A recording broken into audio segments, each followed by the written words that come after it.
Hi everyone, it's Nikki. Welcome back to my channel. Or if you're new here, nice to meet you or something, I don't know. Anyway, today is actually my 1 year anniversary here on YouTube. I can't believe it's already been a year. I uploaded my very first YouTube video on March 14th, 2024. And to celebrate, I'm literally just making another AOT spread since my first video was about AOT. It also happened to be that I watched the AOT movie in the cinemas and wanted to make a spread about it. But I digress. We also recently reached 300 subscribers too, so thank you so much for all the support. Seriously, I've been enjoying making these videos and just rambling about anime. And with that being said, let's talk about Attack on Titan the movie. Again, as if the movie is new content to talk about. But anyway, to be frank, when I heard they were releasing the AOT movie in Greece, I did not hesitate to buy the tickets even though I knew we would get nothing new, but only that 3-minute long post-credit scene. I don't know, I feel like experiencing big anime like Attack on Titan on a big screen is such a unique experience, especially here in Greece. We don't get a lot of anime in the cinemas, so when I heard that the movie was screening here, I literally went crazy. Called up my friend and bought us tickets within a few minutes of finding that out. I know I said that the movie is nothing new, but I'm not complaining. I want them to milk AOT for all it's worth. I'll never get tired of it. I know the story is officially concluded after a decade, but damn, I'm not sad. I'll just watch that shit over and over again. Oh, and definitely read the manga. Yeah, I haven't read it yet. I saw TikToks of people watching the movie in cinemas in 4D, and I would pay for that if we had it too. I literally dragged my friend out of her bed to go watch the movie with me. I watched AOT back together with her back in the day, and watching the movie with her really brought me back. And I miss talking about AOT with her. Even though majority of our conversation was about how down bad we are for a lot of the characters. We literally grew up together with Attack on Titan, but she didn't want to watch the movie. It's so funny because she genuinely didn't want to watch the movie because she'd already seen the episodes, but whenever a remotely sad scene came up, she fucking bawled her eyes out. I couldn't even concentrate on crying myself because I could hear her sob so loudly, and it was so funny. Everyone was probably crying except for me because I was just making fun of my friend for refusing to watch the movie but then crying like a baby. It was fun seeing all of these AOT fans too, but it literally doesn't compare to what I've seen online, where almost everyone in the cinemas watching the movie literally cosplayed as AOT characters. Oh, and I also saw a vlog style TikTok here in Greece where they literally got a bunch of gifts for the movie, and I was like, what the fuck? Why didn't we get any? They got AOT posters, a postcard of Levi and shit, and I was just so upset that we didn't receive anything when we went that I was literally willing to buy another ticket just to ask for those little freebies. I was actually thinking about watching the Greek dub. Yes, they made a Greek dub for the movie, and not gonna lie, it sounded so good that I was willing to watch that instead of the sub, but my friend was against that.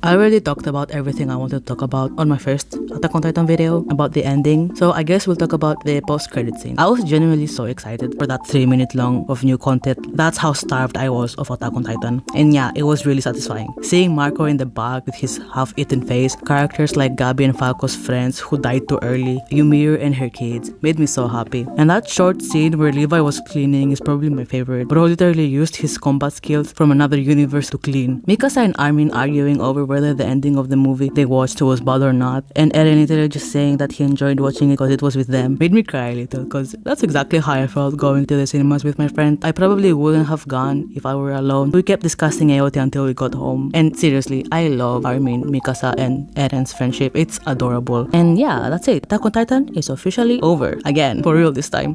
Damn, that was a long journey. I was 11 by the way when I first watched Attack on Titan. 11. Damn.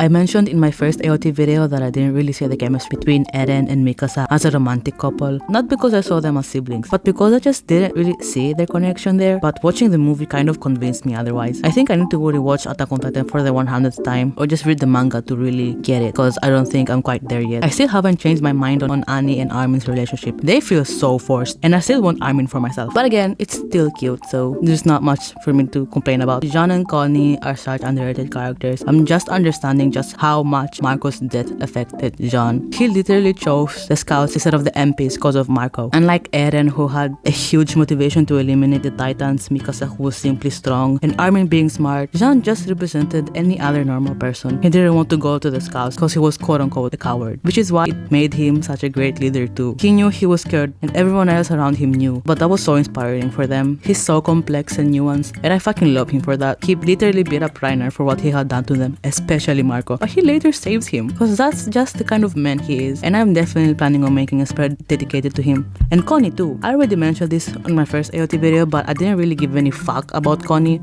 until I watched the 4th season. He's the epitome of a happy-go-lucky character going depressed, and I was eating that up like crazy. There are so many details in Attack on Titan that are still being discovered, and it's just so cool. Isayama is such a goat for that.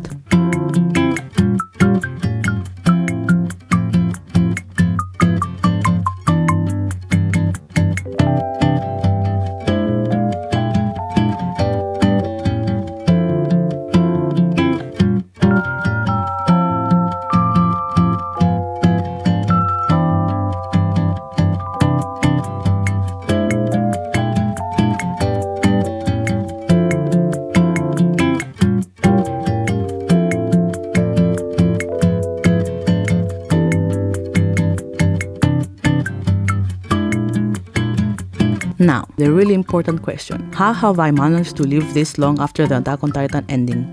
Simple, I literally just rewatched it. But the damn edits I see on TikTok aren't fucking helping. Also, the joke about how people are glad the AOT fandom is not dead yet. How would it be dead when people, after 3 years since it ended, are still discovering details? Bird Eren memes are back. I see so many parodies that I haven't seen in years, and so much more. Ever since AOT ended, I haven't watched anything new aside from 1 or 2 anime, because it's just not the same. I missed AOT and I miss it again because of the movie. But for some reason, after the movie, I got inspired to watch some new anime. For example, I watched Dan. What the Dan? Why is the title like that? What the fuck? Anyway, yeah, I watched that. I caught up to Bungo Stray Dogs and Beastars. Recently finished JoJo Part 5, and generally I've been back to consuming anime regularly after literally only watching Attack on Titan for the past 2 years. I started watching a Siren of Affection as well and skipped to Lover, which are such cute romance anime by the way. Basically, I've been watching more anime in the past 2 weeks than I have for 2 whole years. That's insane. I'm so excited to talk about them in the future. Gosh, the future without Attack on Titan.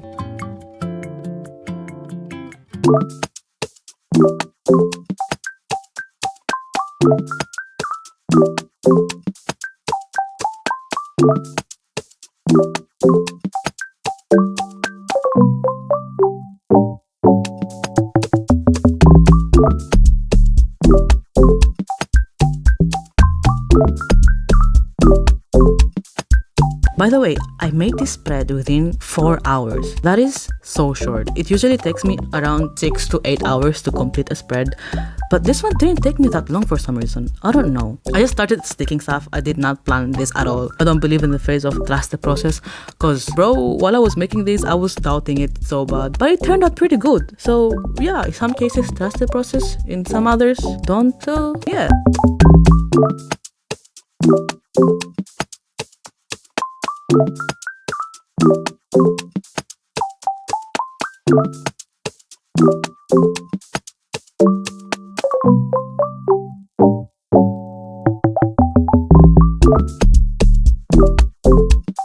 I watched my first YouTube video to see what I didn't talk about so I can talk about it here, and Jesus Christ, I could not get through the whole video without cringing every 3 seconds. As my first video, I'm so proud of it, but the editing is so bad, especially the voiceover. I'm kind of insecure of my speech because I stutter a lot and I do have a weird accent which I have no idea where it comes from. I speak Greek fluently since it's literally my first language, and Tagalog as well, but I was taught English when I was 7 at school. I didn't grow up with it. And worst of all, when I was making that video, I did not create a script. so editing it was a nightmare. Despite all of those insecurities and the literal misery I went through trying to record the voiceover without a script over and over again. It took me 2 weeks to edit that video, by the way, but I still posted it, and that's why I'm so proud of that. I've always wanted to start a YouTube channel, and I think I just looked past my insecurities and did it anyway. So moral of the story, everyone has to start somewhere, right? So might as well start now. I'm saying all this in hopes that I did improve my videos. Personally, I do see the improvement, but what do you all think? With that being said, happy 1-year anniversary to this channel. Thank you all so much for watching and for the support, and I'll see you all in the next one.